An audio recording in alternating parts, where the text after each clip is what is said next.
Hello friends, Hero here on a journey of becoming myself. Zero to Zero. Happy summer!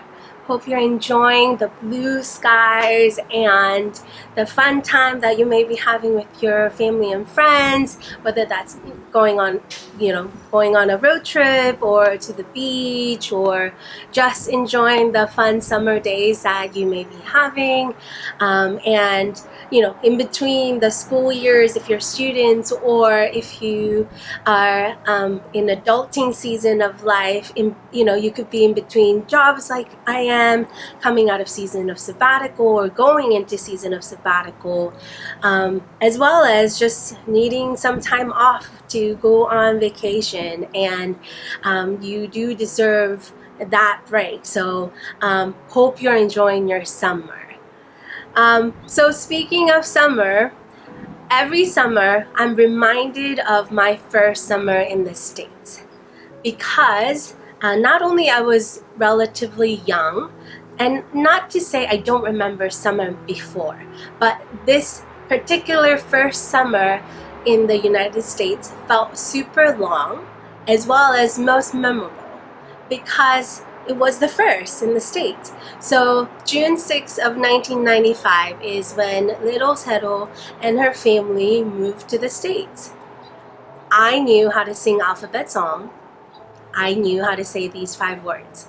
Hi, bye, sorry, thank you, and I love you.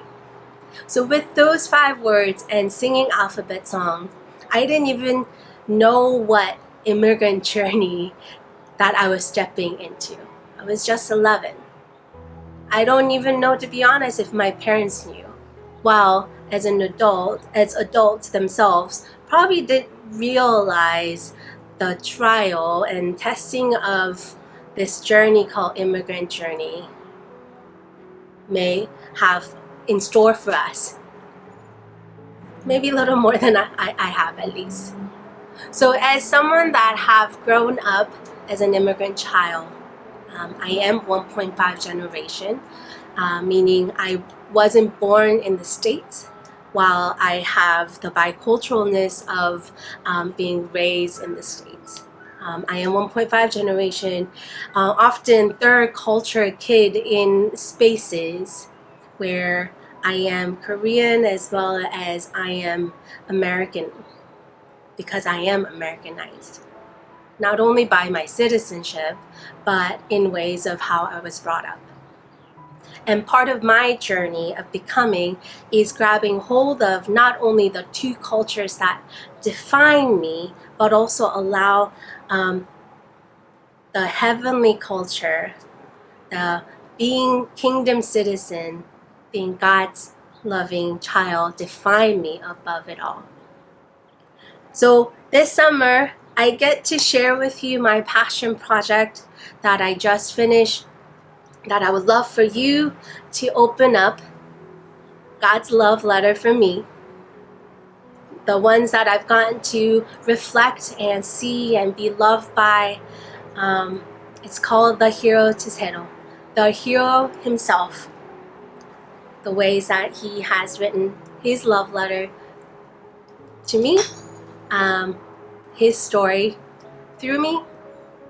It's essentially a story, a collection of places that I've gotten to live in and places that I've gotten to visit, where I've gotten to see glimpses of God's love for me and gotten to reflect back in this season of my sabbatical. It is, yes, my work of labor of love in my sabbatical, where I've gotten to just reflect and reopen the love letters from God and just allow myself to be reminded of his love, that I am enough, that I belong, for I belong with him, in him.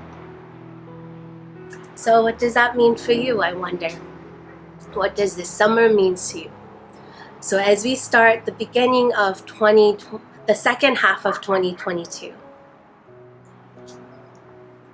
as we wait in the summer season for the fall that will start in a couple months, what does that mean for you? What are you waiting for?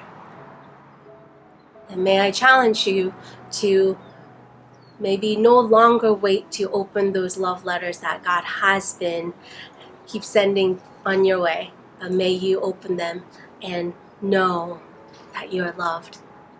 Not only because we read them, not only because we see them, but because we know them with our hearts.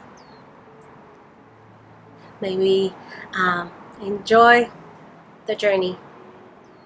So thank you for being part of my journey of becoming, as well as thank you for being part of the community that the Lord writes His love letter in and through to me. So thank you for loving me, allowing me to be who I am in the journey of becoming myself and being myself. So thank you. 고맙습니다.